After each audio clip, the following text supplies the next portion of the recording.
I'm just thankful for where I'm at today, you know, and a lot of my brothers and sisters in arms who's you know, amputees and can no longer live their dreams. I'm trying to do the best that I can for them to live through me, you know what I mean, and still find a hope, a success to keep going and feel motivated. And, you know, regardless of their condition, you know, there's always something else that you can do, you know what I mean, and the impact that Iraq had on me, it just shows me how grateful I am to be in the position that I'm in. Did you have close calls over there too? Absolutely, but that's something I'm not willing to speak about.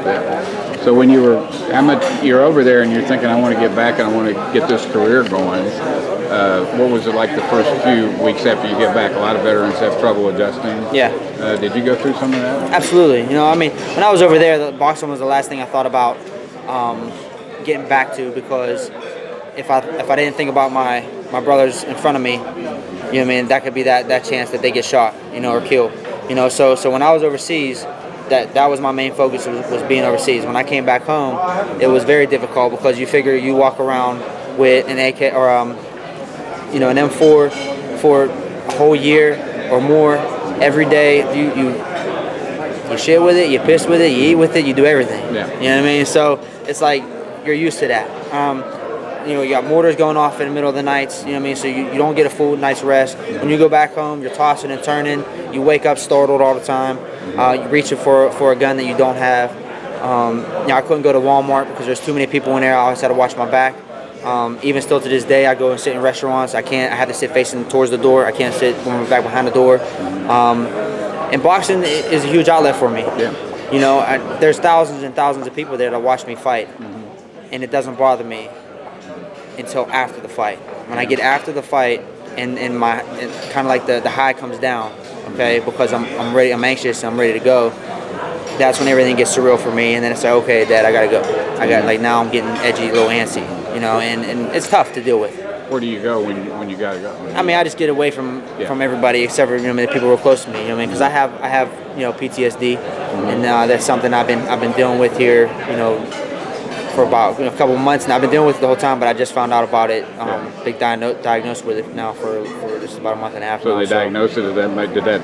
How much did that help, knowing that? It helps because it's easier to talk. It's hard to talk to somebody about what you've been through that has no idea what you've been through, and you can explain it to them, and they can tell you, "Oh, I know what you're talking about." You know what I mean? In my mind, I'm like, "You have no idea what I'm talking about. You don't even touch the surface of what I'm talking about." You know what I mean? Yeah. But talk to somebody, a counselor or something like that, that's been through, that knows what I've been through, and that I can share my stories with, helps me vent it out and get it off my chest. And it's 10 times easier and 10 times better talking to somebody than holding it in.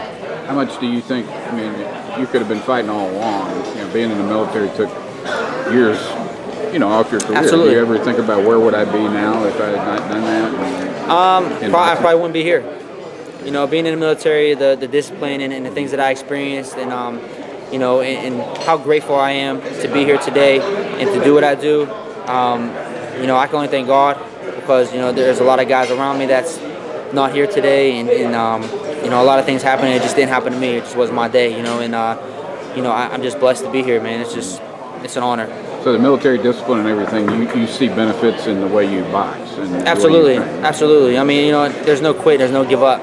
I mean, when you're in the military, it's just like, you know, you go. You want to be a Ranger, Special Forces, or anything like that. I mean, there's no quitting, nothing. You know, and the same with training and stuff like that. I get tired or something like that. There's no quitting. You just keep going, keep pushing yourself, because, you know what I mean, the sky's the limit. But it's really not, because you got the universe too. Right.